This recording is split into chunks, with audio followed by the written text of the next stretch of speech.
Hey everyone, welcome back to Ride Zone Bikes, and today we've got a really exciting one lined up. We're diving into the full review of the 2026 Honda CB500 Super Four, a bike that has been surrounded by hype, speculation, and excitement ever since Honda hinted at reviving their legendary Super Four lineage. This motorcycle is all about blending the retro charm of Honda's past four-cylinder classics with modern engineering, tech, and rider-friendly features that make it a truly unique offering in the crowded midweight market. So let's break it all down in detail, from the engine to the design, the performance to the price, and of course, whether this machine deserves the legendary Super Four badge. First off, the heart of the CB500 Super Four is something we need to talk about immediately, because it's what sets this bike apart. Unlike Honda's long line of twin-cylinder CB500 models, the 2026 Super Four brings back a true inline-four engine configuration.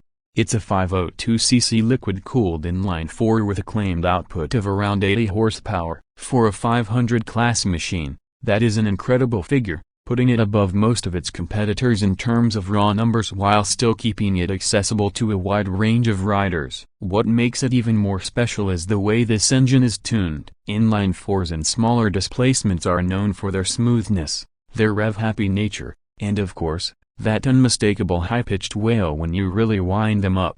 This engine promises exactly that kind of character, offering an everyday-friendly ride at lower RPMs but really coming alive as you climb higher into the rev range. For enthusiasts who love the sound and feel of a four-cylinder but don't want the intimidation factor of a liter bike, this is a dream come true. Honda has paired this engine with some smart and modern technology. One of the biggest highlights is the second-generation e-clutch system, which is essentially an electronically controlled clutch assist. What that means is you can shift gears without touching the clutch lever if you want to, making city riding and stop-and-go traffic far less fatiguing. At the same time, if you prefer to use the clutch manually, you still can, so you're not locked into one style of riding. Alongside that, the bike offers multiple ride modes that allow you to tailor the throttle response and power delivery to your liking. Whether you're in the city and want something smooth and calm, or out on twisty backroads wanting maximum performance,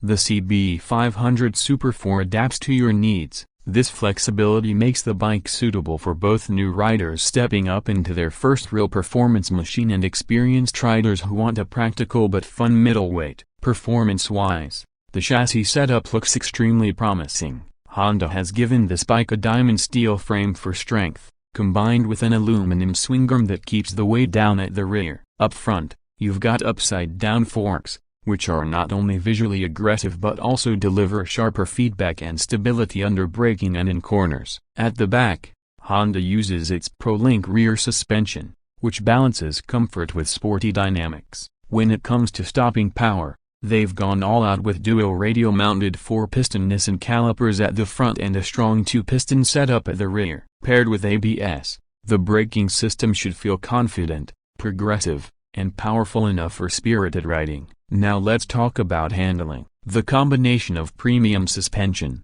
rigid frame construction, and lightweight components means this should be one of the sharpest handling bikes in the midweight category. Early impressions from the geometry suggest that Honda has struck a balance between agility for urban use and stability for highway speeds. The upright seating position adds to this versatility, giving riders a commanding view of traffic without forcing them into an overly aggressive sport bike crouch. For commuting, that means comfort and control, and for weekend rides, it means you can really push the bike without feeling like you're fighting it. And of course, we can't ignore the styling. The CB500 Super Four is arguably one of the best-looking modern Hondas in recent years because of how it pays tribute to the past. From the round LED headlight at the front to the exposed engine with its beautiful 4-pipe exhaust header flowing into a single muffler, this bike screams classic CB DNA while looking fresh and current. The tank design is sculpted but not overly aggressive, the tail is tidy and compact, and the overall silhouette is unmistakably universal Japanese motorcycle, a nod to the golden era of Honda's naked bikes. The attention to detail on the exhaust, with 4 visible pipes cascading downward in a waterfall-style layout, is one of those little things that gives the bike character and immediately sets it apart from every parallel twin competitor out there. Colors are expected to range from classic black and silver schemes to brighter options, giving both modern and retro enthusiasts something to love. On the tech front, you can expect a modern TFT display that provides all your essential ride information in a clean, easy-to-read format. Honda has been focusing on making their digital dashes both practical and stylish, and the CB500 Super Four is no exception. Add in ride modes, traction control, and the e-clutch integration, and you've got a bike that feels like a premium offering, not just another mid-capacity naked. Now, let's get into the price. Honda hasn't officially released a global price yet, but based on where their current CB500 twins sit, and considering the inline-four engine and added tech, it's safe to assume the Super Four will cost a fair bit more than the standard CB500F or CB500X. Expect it to land in a slightly more premium bracket, possibly competing with higher capacity twins from Yamaha or Kawasaki. But Honda's reputation for reliability, smoothness, and everyday usability will make it very competitive even at that higher price point. This is the kind of bike that appeals to the heart and the head,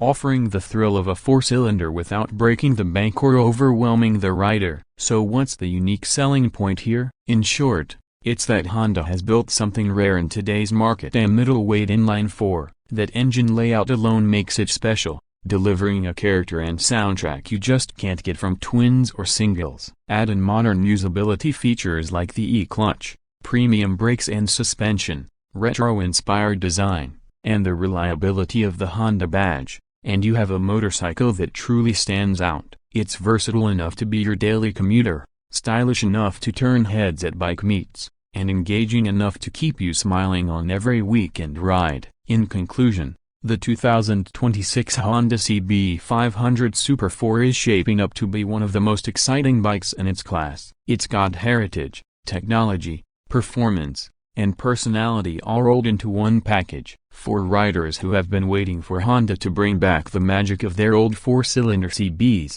this is the bike that delivers on that promise while still being thoroughly modern. If Honda gets the pricing and availability right, this could very well become a modern classic, a bike we'll be talking about years down the line. Stay tuned, because as soon as we get the chance to ride it, we'll bring you our first ride impressions right here on Ride Zone Bikes.